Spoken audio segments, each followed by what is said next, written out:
Okay, like I said in the written word, the owner has decided to sell this lovely little 1970 Austin minivan. Now it's been fully restored, it had a rebuilt engine and just a number of other things, paint, interior.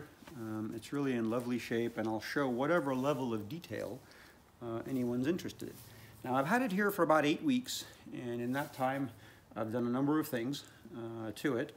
And again, as much detail as you can stand.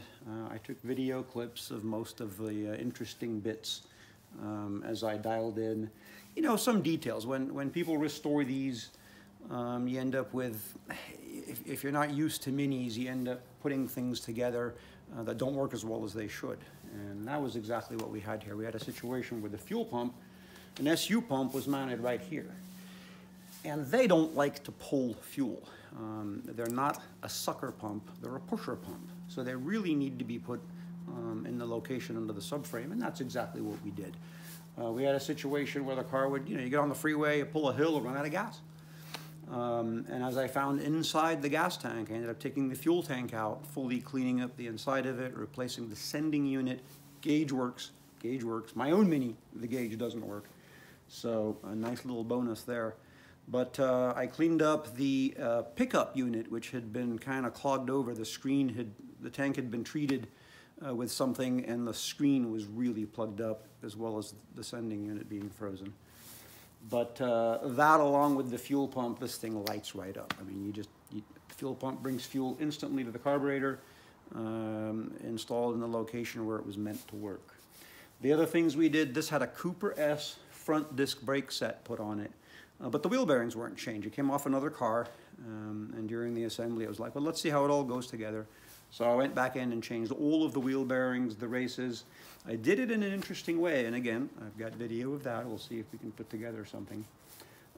We also installed a brand new aluminum radiator over here, and a brand new two-piece shroud. The other one had been welded on and had been tweaked a bit here and there, causing the top bracket not to line up very nicely. The 11-blade fan, a new fan, because it had the metal tropical fan in there, which moves a lot of air, but they're very noisy, and they are unforgiving when they touch things, and that's kind of what happened. A bolt fell in there in the past, and it chomped on itself and had some dents. So anyway, new fan, new radiator, and while I was at it, I actually supplied the cylinder head for this engine, but it was a brand new, late model casting that still used the cast iron guides. Wasn't happy with the way it was running. They just weren't sealing. The exhaust guides couldn't use seals. I pulled this off. I had a complete valve job done by my friends at Reeby's Machine Shop here in Grass Valley, the shop I've worked with and trusted for 30 years. The best shop for the classic Mini in the USA, in my opinion. Brand new, late model valve seals, runs clean as a whistle now. What else did we do? Let's see. I had acquired, if you remember, Aaron Hagar's little Mini that I put a A+ 998 rod change into. Got the remote out of that, and so I grafted it into this one. This had that pretty goofy 70s magic wand where you feel like you're shifting from the dash down to the seat. And so we installed a complete Cooper S style remote shift. Works beautifully, Again, we'll show some driving clips. All right, what are we doing now? I don't have the grill back on yet because I decided to kind of address an area. A lot of folks, when they're hooking these electrical items up on one of these Minis, it's an odd electrical system for a lot of people. You know, the fuse box is just this funky looking little thing over here. And so what ends up happening is you end up putting all sorts of accessories off the coil. And in this case, we had the heater, the auxiliary fan, I think the radio, the horn, a few other things were kind of all jumping off the coil here. And while it's a convenient spot for an ignition source, you know, I guess I never trust these old wires. I just never trust that these are still okay all the way from the coil through these old harnesses. And in fact, the one that was supplying power to the coil, I looked at very carefully, you can just see a little bit of the insulation gone away from it.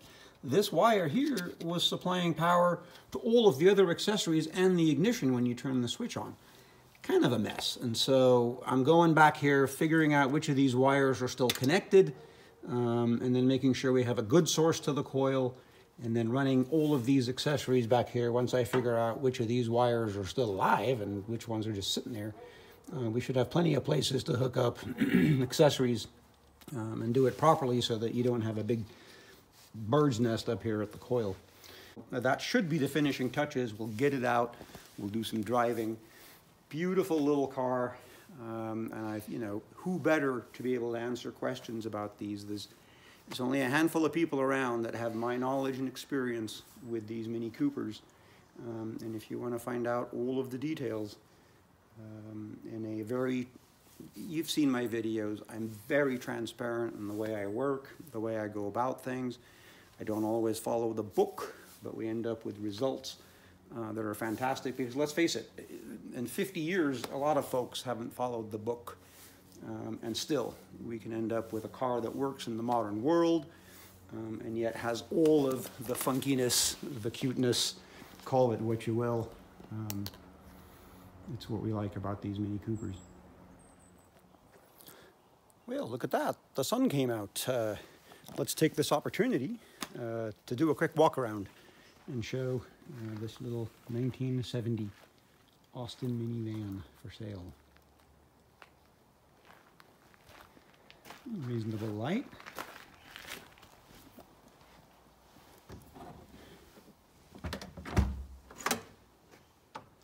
The inside's all been redone. We've got the little wooden glove boxes on either side. I'll try to show all the features that I list. Here's the new heater.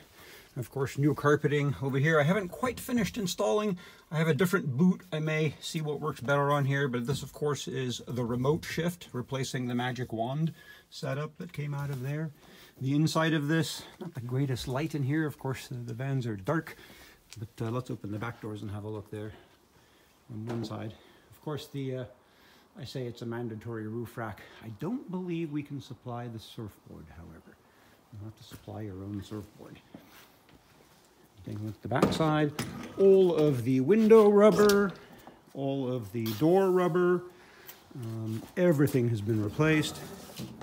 The inside finished much nicer than the factory ever contemplated. It's got boom mat sound deadening material throughout under the carpeting, all along the sides and tops of the van. Little sunroof as well, I forgot to mention. Pretty nice paint job, nicely finished wheel arches. It could stand bigger wheels even with this body setup right here. But a very nicely done little minivan. It's a two-handed operation. Wrapping up some of the wiring and such. But we got a rebuilt 1275 engine, a 4-synchro remote, now with the correct Cooper S remote, shift linkage setup. This is an HS4 carburetor.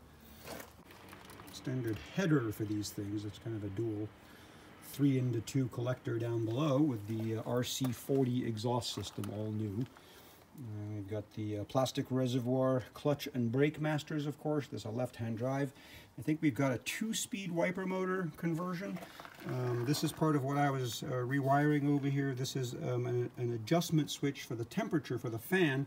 You can see there's a probe here I'm going to install inside one of the hoses, and we'll make that adjustable for the kick-on point of the fan. But we'll also have a switch that'll override it direct to power, and you'll be able to turn the fan on via a switch on the dash.